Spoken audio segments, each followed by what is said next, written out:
नमस्कार दोस्तों, आज हम पढ़ेंगे उपसर्ग और आज हम देखेंगे उपसर्ग विधि का प्रयोग करके किन किन भाषाओं को हम लोग पहचान सकते हैं। तो कौन कौन से भाषाओं के कौन कौन से उपसर्ग हैं ये देखना है हमें। तो पहले हम ये देख लेते हैं उपसर्ग का आखिरकार अर्थ क्या होता है। तो उप का अर्थ होता है समीप या फिर पहले, और फिर सर्ग का अर्थ होता है रचना। अब हम लोग देख लेते हैं इसका परिभाषा क्या होगा। तो परिभाषा ये होगा कि उपसर्ग हम उस शब्दांश को कहते हैं जिसका शब्दांश का यहाँ पर अर्थ ये है, शब्दांश का मतलब यहाँ पर है कि उसका कुछ न कुछ अर्थ निकलता हो, कुछ न कुछ अर्थ निकलता हो। तो यहाँ पर हम कहेंगे उपसर्ग हम उस शब्दांश को कहते हैं जो मूल शब्द के आगे जुड़ा हो। ठीक है, तो मूल शब्द के आगे, तो अगर हम देखते हैं परिभाषा के हिसाब से, तो परिभाषा यही करता है कि शब्दांश जो है वो मूल शब्द के क्या हो, आगे जुड़ा हो। तो देखिए मूल शब्द यहां पर हो गया, इसके आगे अगर जुड़ा हुआ हो तो आपका ये जो नया शब्द बन रहा है वो क्या होगा, उपसर्ग। ठीक है, तो यहां से देख सकते हैं इसका डेफिनेशन क्या हुआ। तो यहाँ पर हम लोग जैसे मूल शब्द ले लेते हैं कोई भी, जैसे हम लोग कहते हैं कीर्ति। कीर्ति का अर्थ होता है प्रसिद्धि या ख्याति, और यहाँ पर कोई शब्दांश हम लोग लगा लेते हैं। तो शब्दांश में जैसे हम लोग लगा देते हैं अप, और ये बनकर नया शब्द जो आता है आपका अपकीर्ति, यही क्या है, हमारा उपसर्ग विधि से बना नया शब्द है। तो हम लोग ये देखेंगे कि आखिरकार जो ऐसे बना हुआ हो, जरूरी नहीं है कि वो क्या हो, उपसर्ग ही हो। क्यों नहीं होगा उसको हम लोग देख लेते हैं।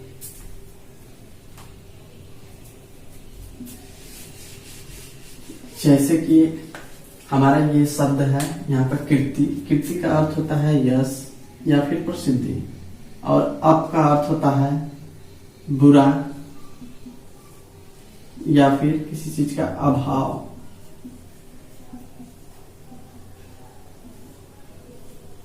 तो यहाँ पर हम लोग देखेंगे, तो जैसे देखते हैं हम लोग यश, यश का अर्थ हो गया, सॉरी कीर्ति का अर्थ हो गया यश, और अप का अर्थ हो गया बुरा। अब ये जो अपकीर्ति है इन्हीं दोनों के अर्थों से मिलना चाहिए। और आप जानते हैं अपकीर्ति का अर्थ क्या होता है, तो वो होता है कि किसी चीज का अभाव हो जाए या तो फिर बदनामी एक तरह से। तो देखिए बदनामी का अर्थ क्या निकल रहा है यहाँ पर, अगर किसी के यश या कीर्ति प्रसिद्धि का अगर अभाव हो जा रहा है, उसमें कमी हो रही है, तो इसका मतलब क्या है, उसकी बदनामी हो रही है। तो यहाँ पर ये सही हो गया। अब कभी कभी क्वेश्चन पूछ देता है इसी तरह कि जैसे क्वेश्चन में क्वेश्चन दे दिया कि इनमें से कौन सा शब्द है जो उपसर्ग विधि द्वारा नहीं बना है। तो इन कौन सा शब्द है जो उपसर्ग विधि द्वारा नहीं बना है, या फिर उपसर्ग नहीं है। ठीक है, तो उपसर्ग नहीं है का अर्थ यहाँ पर है, जैसे आपको ऑप्शन दे दिया दुकान, दे दिया परिभ्रमण, और दे दिया जैसे कि आपत्तिका, और फिर चौथा ऑप्शन रहेगा इनमें से कोई नहीं।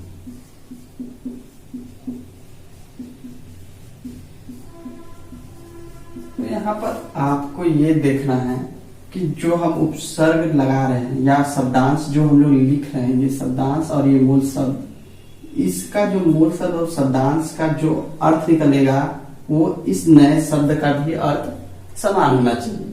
अब हम लोग सबका देख लेते हैं एक बार। ये विभिन्न परीक्षाओं में ऐसे क्वेश्चन आ जाते हैं। तो जैसे देखिए आप सोचेंगे कि दू जो है ये हिंदी का उपसर्ग है, तो आखिरकार हो जाएगा तो लेकिन आपको ये देखना है कि ठीक है ये उपसर्ग तो ठीक है, ये शब्दांश जो है उपसर्ग है, लेकिन ये जो शब्दांश दिया हुआ है यहाँ पर जरूरी नहीं है कि ये सही ही हो, क्योंकि ये अपने आप में हो सकता है अलग कोई अर्थ हो। तो देख लेते हैं यहाँ पर, जैसे दू प्लस कान, ठीक। तो दू का अर्थ होता है यहाँ पर बुरा, और कान का अर्थ होता है जो हमारे कान है। तो यहाँ पर नया शब्द यहाँ पर बना जो था वो दुकान। अब ये देखिए यहाँ पर जो बुरा कान, अर्थात तो इसका अर्थ क्या हो जाएगा, तो बुरा कान। और दुकान का अर्थ क्या होता है कि जहां पर हम अपने जीवन यापन के लिए कोई अपना व्यापार करते हैं, वहां पर वस्तुओं को बेचते हैं, तो ये होता है दुकान। तो इसका और इसका अर्थ क्या सेम हुआ, तो वो नहीं हुआ। तो ये क्या हो गया, अगर नहीं हो रहा है तो इसका क्या मतलब है कि वो आपका उपसर्ग विधि द्वारा नहीं बना है, तो वो आपका पहला तो गलत हो गया। अब हम लोग देख लेते हैं दूसरा। तो दूसरा में क्या है, परिभ्रमण। तो परि प्लस भ्रमण, इसका टू परिभ्रमण। तो आप देख सकते हैं यहाँ पर परि का मतलब चारों ओर या आसपास, तो चारों ओर इसका अर्थ हो गया। फिर इसका भ्रमण का मतलब घूमना फिरना, ठीक है। अब हम लोग देखते हैं चारों ओर घूमना, मतलब कोई वस्तु को उसके चारों ओर कोई घूम रहा है तो वो क्या हो गया, उसका परिभ्रमण कर रहा है। अब ये हमें देखना है कि परिभ्रमण का अर्थ क्या होता है। तो परिभ्रमण का अर्थ भी वही होता है, किसी वस्तु के चारों ओर घूमना। तो ये देख लीजिए, इसका और इसका जो क्या हुआ अर्थ है दोनों सेम हो गया, इसलिए ये सही हो गया। इसी प्रकार अतिकाल, अति का क्या हो जाएगा, अधिक या फिर सीमा से परे। तो हम लोग मानते हैं अधिक काल का अर्थ होता है समय।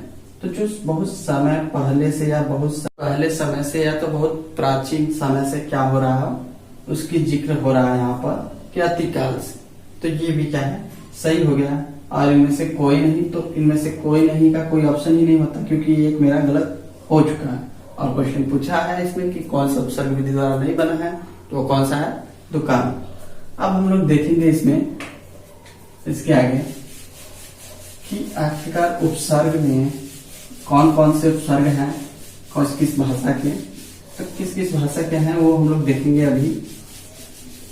तो अभी हम लोग देखेंगे इसमें, तो प्राय हम लोग 4 उपसर्ग पढ़ते हैं। 4 उपसर्ग में कौन कौन से हैं, तो आप देख सकते हैं, जिसमें आपका संस्कृत का उपसर्ग, हिंदी का उपसर्ग, उर्दू का उपसर्ग और इंग्लिश या अंग्रेजी का उपसर्ग, ये हम लोग पढ़ेंगे। तो हम लोग इसमें देखते हैं, तो इसमें यदि हम लोग देखते हैं इसको बांट कर, तो पहला हो जाएगा हमारा संस्कृत का उपसर्ग, और फिर दूसरा हिंदी, तीसरा अंग्रेजी के उपसर्ग पढ़ेंगे हम लोग। पहले उर्दू पढ़ लेते हैं।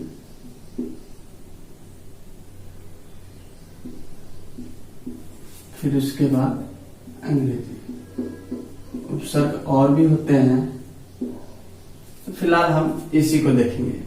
तो इसमें क्या है कि जो संस्कृत के उपसर्ग होते हैं इनकी संख्या कभी कभी पूछ लेता है। तो इनकी संख्या 22 होती है, 1 नंबर का डायरेक्ट क्वेश्चन पूछ लेता है।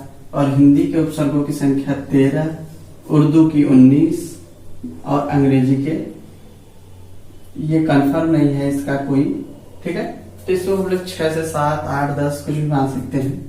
तो इसको हम लोग देख लेंगे कितना है। इसका बहुत कम पूछता है, सबसे ज्यादा इसका संस्कृत का पूछता है, हिंदी का, उर्दू का। तो हम लोग एक एक देखेंगे। तो हम लोग संस्कृत उपसर्ग में देखेंगे। और एक चीज मैं बता देना चाहता हूँ, जो मैं जिस तरह लिख रहा हूँ उसको उसी लय में याद कीजिएगा, तो बहुत आसानी से वो याद भी हो जाएगा आपको। नहीं तो इसमें विद्यार्थी भूल जाता है कि कौन सा किसका है। कभी हिंदी का उर्दू में, उर्दू का संस्कृत में, ऐसे हो जाता है। तो इसको देखिए, आपको याद करने का तरीका ये है। देखिए आओ, अप, उप, उत, अति, अधि, अभि, अनु। फिर उसके बाद यहां से शुरू करते हैं हम लोग। सम, सु, नी, वी, निर, निश, दुर, दुस, दो। ये आपका 9 हो गया, ये भी 9 हो गया। काउंट करके देख लीजिएगा आप लोग। देखिए 2 4 6 8 1 9, 2 4 6 8 1 9। अब इसके बाद हम लोग का आएगा प्र, परा, प्रति, परि, और ये आपका 4। टोटल कितना हो गया? सॉरी, टोटल हो गया 22। तो ये याद करने का सबसे आसान तरीका है, इससे आप लोग याद कर सकते हैं। अब मैं इसका अर्थ और इससे बने नए शब्द, वो सब मैं आपको बताऊंगा एक एक करके, और इसके बाद फिर हम लोग हिंदी उपसर्ग पर चलेंगे। तो अब हम देखते हैं संस्कृत उपसर्ग। संस्कृत उपसर्ग में हम देखेंगे, तो हम इसके पहले उसको बता चुका था कैसे याद करना है। तो बस हम लोग ये देखेंगे इसका अर्थ, उपसर्ग का अर्थ क्या होता है और निर्मित शब्द क्या है।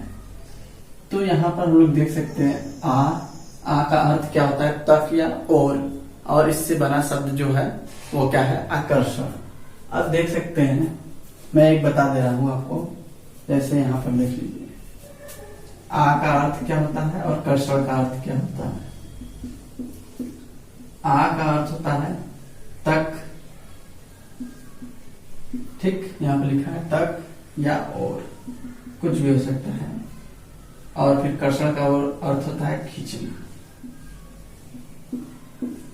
तो हमें ये देखना है कि आकर्षण का अर्थ क्या हुआ। तो आ का मतलब तक या की ओर हम लोग मान लेते हैं, और खींचने का अर्थ, आकर्षण का अर्थ होता है खींचना।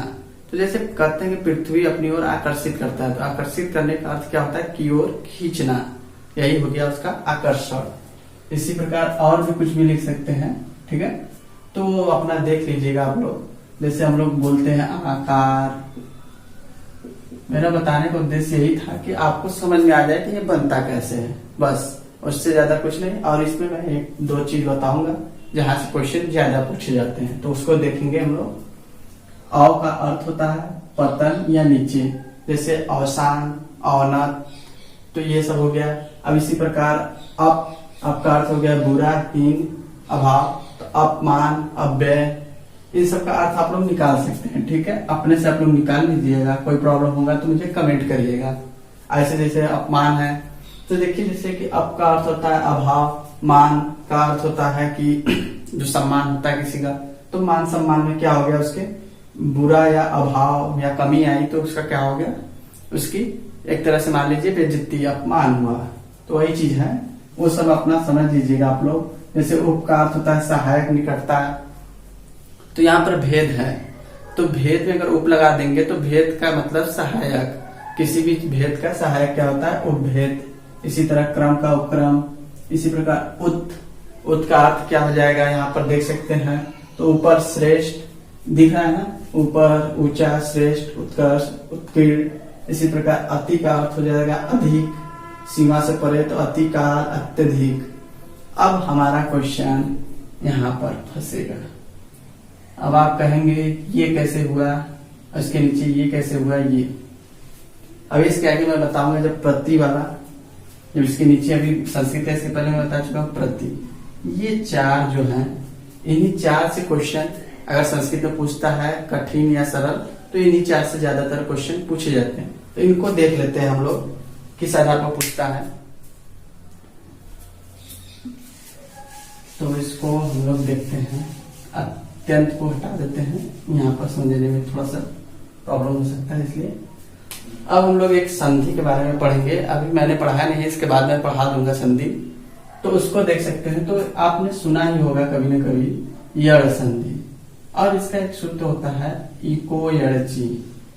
इको यड़ची, तो ये युको यड़ची का अर्थ क्या होता है, ये हम संस्कृत में इसका पाणिनि ने जिक्र किया हुआ है। जब माहेश्वर सूत्र वहां पढ़ेंगे तो उसमें लिखा गया है, तो उसको हम लोग देखेंगे। तो उसमें क्या कहा गया है, जैसे देखिए इक हो गया आपका, और ये यड़, और ये अची। अची को जब हम लोग परिवर्तित करेंगे तो ये अच में हो जाता है। अच का अर्थ क्या होता है ये मैं आपको बता दे रहा हूं। अब यहाँ पर ये देखना है इक और यड़।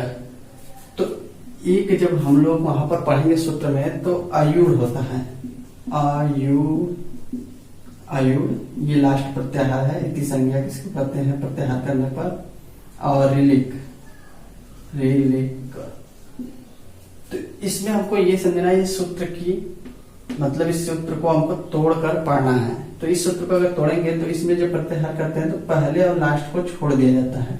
ये जो है ये भी है, तो इसमें 2 4। तो इसको लिख देते हैं जिस तरह क्रम में लिखा है, ई उ री और ली। अब इसके बाद हम लोग देखेंगे यड़। अब यड़ कहाँ से आया प्रत्याहार में, तो यड़ का प्रत्याहार हम लोग देखते हैं कैसे हुआ है। तो फिर इसके बाद हम लोग देखते हैं हैवरट, ये संस्कृत में है, ये आपको यहाँ पर नहीं मिलेगा। ये जब माहेश्वर सूत्र पढ़ेंगे तो वहां पर लिखा गया है। तो हैवरट फिर ल, ठीक है। तो ये इस तरह होता है। तो ये जो लास्ट वाला अक्षर होते हैं उनको छोड़ देते हैं, और यहाँ से देखिए ये य र, तो य र यहाँ से लेकर यहाँ तक, तो पहला अक्षर छोड़ते हैं, लास्ट अक्षर। तो 2, ये तो लास्ट है, इसी संगे इसको छोड़ देंगे। 1 3 4, तो यहाँ से लेते हैं। तो 1 2 3 4, तो य व, फिर उसके बाद व, फिर ल, ठीक है। ये सब आधे हैं नीचे हलंता को। और आज का अर्थ ये होता है स्वर। अब यहां पर मैं एक चीज आपको बता देना चाहता हूं, इसके कहने का मतलब क्या हुआ। ये देखिए ई के बाद कोई भी स्वर आए, लेकिन एक कंडीशन रहेगा यहाँ पर, ई के बाद ई नहीं आना चाहिए, नहीं तो दीर्घ संधि हो जाएगा। तो ई के बाद ई नहीं, ऊ के बाद ऊ नहीं, ये जो जितना दिया है उसके बाद सेम नहीं आना चाहिए इस स्वर में, ठीक है। तो इसके बाद कुछ भी आए ई को छोड़कर तो वो परिवर्तित किस में हो जाएगा, आधा य में। ई परिवर्तित होगा आधा य में। इसी प्रकार उ व में, री र में, ली ल में। अब देख लेते हैं इस हिसाब से। अब आपका ये अत्यधिक, तो यहां पर हम लोग देखेंगे अति प्लस अधिक। अगर इसका संधि विच्छेद हम लोग करके देखते हैं तो यही होगा इसका। अब हम लोग यहाँ पर देखते हैं इसका वर्ण विन्यास। वर्ण विन्यास भी मैं पढ़ा दूंगा आप लोग को, टेंशन ना लीजिएगा। तो ये हो जाएगा अ, आधा त और छोटी ई की मात्रा, इसी तरह ये पूरा लिखा गया है, ठीक है। तो ये हो गया, फिर प्लस, फिर यहाँ से और लेते हैं, ठीक। तो मैंने कहा इसके बाद ई के बाद अगर कोई स्वर आ जाए, मतलब ई को छोड़कर, तो ई को छोड़कर अ आया है, तो यहाँ पर ई के स्थान पर आधा य हो जाएगा। तो आधा य होने का अर्थ क्या है यहाँ पर, अब आपका आधा य हो गया, तो अगर इसमें प्लस अ जोड़ देंगे, सॉरी प्लस अ जोड़ देंगे, तो ये क्या हो जाएगा, य पूरा हो जाएगा। तो आधा ही रह जाएगा। तो इस हिसाब से हम लोग देखते हैं, तो ये आधा अ हो गया पूरा, फिर आधा त, फिर य, ठीक है। फिर य इसलिए पूरा हो गया क्योंकि ये अ यहाँ पर था, और फिर इसके बाद धी क। अब आप देख सकते हैं किस आधार पर ये बना गया है अत्यधिक। आपको इसी तरह सभी का देखना है। एक और मैं बता देता हूं,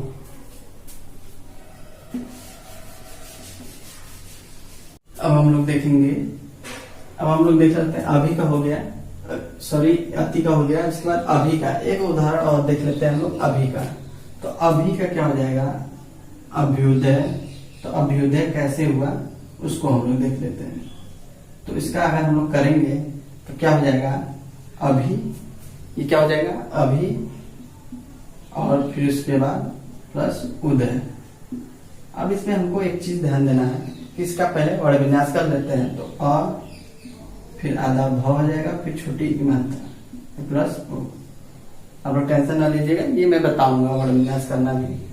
तो ई के बाद मैंने कहा कि कोई भी स्वर आ जाए, लेकिन वो क्या होना चाहिए, सेम नहीं होना चाहिए। अगर ई है तो ई नहीं होना चाहिए। अब इसके बाद हम लोग देख लेते हैं, तो ई परिवर्तित किसमें होगा, तो यह में, तो इसमें यह लिखेंगे, लेकिन क्या है, आधा यह। इसी चीज को ध्यान देना है, ठीक है। तो अब देखिए अ लिख दें, यहाँ पर आ हो गया, आधा भ, ठीक है, आधा भ लिख देते हैं। अब यह है, यह में छोटू का मात्रा है, तो क्या हो जाएगा, तो अभ्युदय। तो इस प्रकार मेरे बताने का ये उद्देश्य था कि यहाँ से क्वेश्चन ज्यादा पूछा जाता है, इसलिए मैंने इसको बता दिया आपको। इसी प्रकार अध्यक्ष हो जाएगा अधि प्लस अच, अधिगत, ये सब तो आप लोग खुद ही पता कर सकते हैं। ये सब सिंपल होता है, यहाँ से क्वेश्चन कम पूछते हैं, यहाँ से पूछता है, मैंने आपको डिटेल में बता दिया। अब देख लेते हैं, अधि, अधि हो गया। अब अनु, अनु का मतलब पीछे, साथ, समान, अनुकंपा, अनुचार, अनुकंपा का अर्थ सहते होंगे, दया, अनुचार, अनुगामी, अनुचार का मतलब पीछे पीछे साथ साथ चलने वाला। इसी प्रकार सम, सम का अच्छा, पूर्ण, साथ, तो संकलन, संज्ञा, ये हो गया। और फिर उसके बाद सु, सु का अर्थ मंगल, सुंदर, अच्छा, तो सुकर्म, सुजन, अच्छा व्यक्ति अर्थात। नि का अर्थ होता है निषेध, अभाव रहित, निडर, निहत्या, तो आप निहत्या का मतलब कि निशस्त्र। अब इसके आगे हम लोग देखते हैं वी, तो इसमें देखते हैं हम लोग वी का अर्थ होता है भिन्न या विशेष, विज्ञान, व्यग्र। व्यग्र भी उसी तरह होगा जैसे मैंने इसके पहले आपको बताया था, वी प्लस अग्र, यहाँ पर क्या हो जाएगा, दव, ई प्लस, और ये जो है आधा यह में चेंज हो जाएगा, और ये आधा व्यग्र हो जाएगा, इस प्रकार। और इसके बाद हम लोग देखेंगे निषेध या फिर रहित, इसका निरंजन, निरंजन, निस, पूरा, रहित, इसका फिर बन जाएगा निषेध, निसंकोच, और दूर, दूर का बुरा, दुष्ट, कठिन होता है, दुराग्रह या दुराराध्य। इसी प्रकार दुष्ट कहा जाएगा बुरा, दुष्ट, कठिन, दुष्कर्म, दुष्काल, और दुह का अर्थ हो जाएगा बुरा, दुष्ट, कठिन, दुख, दुस्साहस। और यहाँ पर प्र का हो जाएगा आगे, अधिक, ऊपर, प्रछाया, प्रदिशा, परा का हो जाएगा पीछे, उल्टा, नाश, पराक्रम, पराजय, प्रति, ये देखिए प्रति वाला फिर आ गया, तो वो उसी तरह चेंज होगा जिस तरह देखिए इसके पहले मैंने बताया था, प्रत्येक, ठीक है। इसका अर्थ क्या होता है, प्रत्येक, एक। और परि, परि का हो जाएगा आसपास, चारों ओर, परिभ्रमण, पर्यावरण, पर्यावरण भी उसी तरह चेंज होगा जैसे देख लीजिए, हम लोग परिधन आवरण बोलते हैं। तो ये क्या हो जाएगा, आधा हो जाएगा, फिर ई प्लस आ, सॉरी छोटी ई रहेगा, और ई किस में चेंज हो जाएगा, यह में, और ये क्या हो जाएगा, यह पूरा हो जाएगा, र ऊपर चला जाएगा, ये आ का मात्रा वर्ण, ठीक है। इसके बाद हम लोग देखेंगे अब उर्दू उपसर्ग, फिर हिंदी उपसर्ग।